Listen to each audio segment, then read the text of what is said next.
Okay, quick, name the 5 people that you play badminton with the most. And I don't mean the people you like the most. I don't mean the people you want to play with the most, but the people that you actually play with. I'll let you think about it while I run my intro.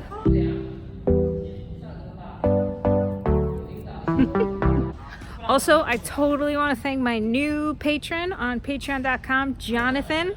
Thank you so much for supporting me and, helping to support this channel. I really appreciate it. Hey guys, I'm Badminton Becky. If this is your first time here, I'm an American living and playing badminton in China. Please hit the subscribe button and follow along as I talk about all things badminton and try to be a top player in my city. Okay, if you haven't thought of the 5 people yet, I'll give you one more second because I want to go find the little kitty cats. Remember from a few weeks ago? Let's see how big they are.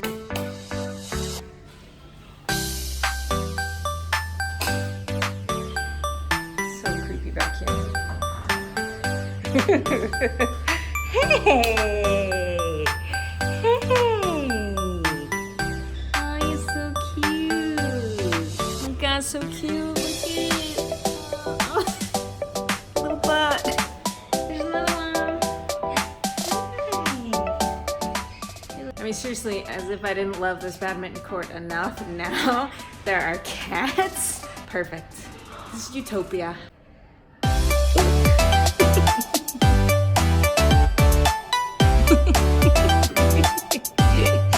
Okay, so it's kind of a quiet night here at the courts. Besides fun with the cats, there's some people over there playing. But this is a perfect time to talk about the 5 people that you play badminton with the most. Because you might have heard there was a motivational speaker that once said you are the average of the 5 people you spend your time with. And that's based on the law of averages. And it makes a lot of sense. And it's something that I've kind of thought about for a long time. Because you're influenced by the people you spend time with. So if your friends are lazy and they go out drinking all night and sleeping all day, that's kind of what you're going to end up doing. So I've always wanted to surround myself with people that are like self-motivated, even if it's not in the field or the activity that I like. I like being around self-motivated people because I want to be a self-motivated person. And nowhere has that been more serious than badminton.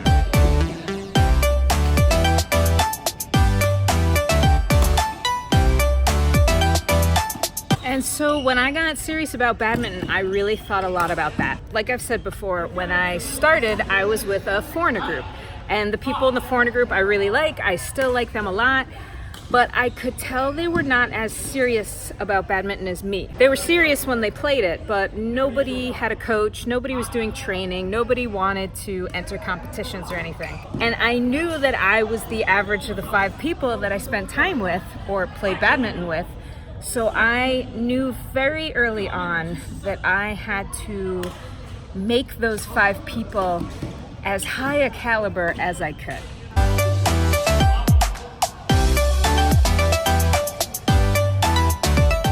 And the truth was, changing groups and stepping away from the foreigner group was not easy. Emotionally, they were my friends and I liked them a lot. We would play 2 times a week. I'd always ask to play on the weekends. I found a coach on my own.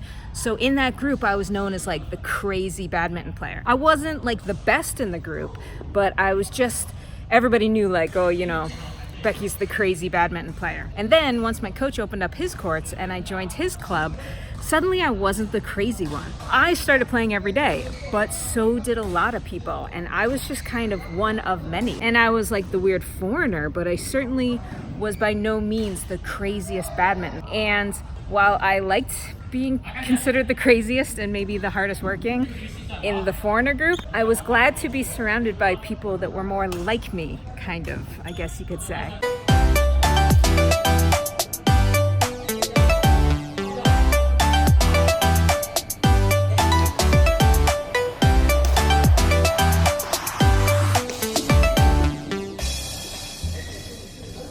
So cute. One of the really awesome things about being surrounded by people who were just as obsessed with badminton as me is like nobody laughed at me or thought I was weird. In the foreigner group, for sure, some people thought that I was like a little too obsessed. Becky, you're a 40-year-old woman. Why are you playing badminton every night? But in this group where people play every day, and remember, for adults in China, there's no hope for you to ever be on the pro team. So all these people that play just as much as me, just as passionately as me, and train and work just as hard as me, or sometimes harder, believe it or not, they're just doing it for themselves as well. So they don't think that my dream is crazy because they have the same dream for themselves. And being around a group of people that not only like support you, but take for granted that what you want to do is fine and good, that's really awesome.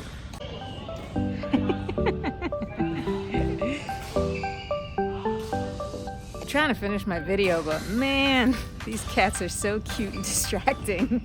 I just can't focus.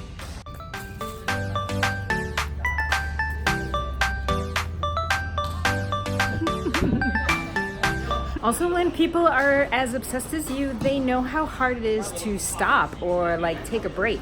There was a time when I had tennis elbow, and everybody was telling me that I should stop for a few weeks, rest it, take a break, like people on Facebook were telling me. But my coach never suggested I take a break, and the people that I play with, they also never suggested it. They knew that I wasn't willing to take a break and stop. My coach was more like, if your elbow hurts, it's a technique problem. So we got to figure out, what are you doing wrong to have this injury? So he just worked with me to make sure that my technique and form was okay, and sure enough, I kept playing and it got better and it was no problem. I'm not about to stop playing just because my elbow hurts a little. I'd rather my elbow fall off than stop playing.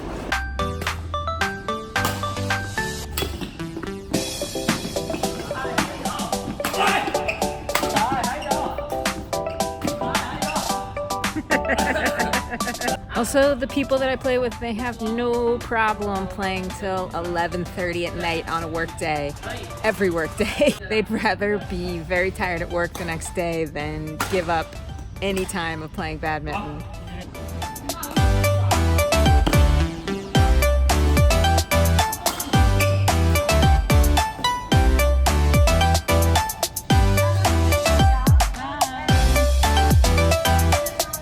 Where there's life, though, in these three rambunctious kitties, there is also death. One of my coach's fish died, and I said, "When your fish died?" And he goes, "I know." And he hasn't fished it out yet, so hope he does that soon.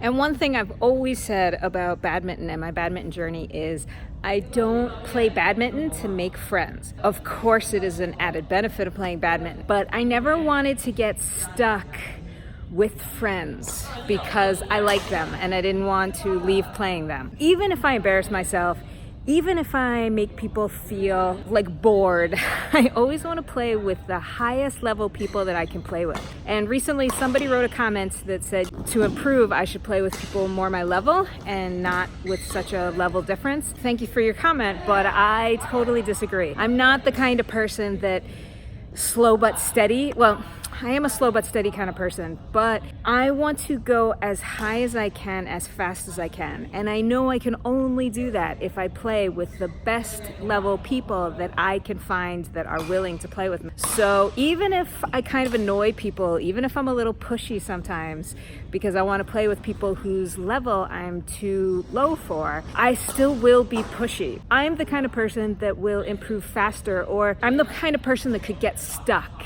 if I go slow. And if I stay with people at my level and kind of slowly level up, I could get stuck along the way. I could find a group of people that I really like and I won't want to leave them, or it's just easy to play with them. It's like a habit and I don't want to get stuck. So I always want to push myself and try to find the best people that I can play with, because if I can increase the average of the 5 people that I play with the most, then I can increase my ability, and that's what my end goal is.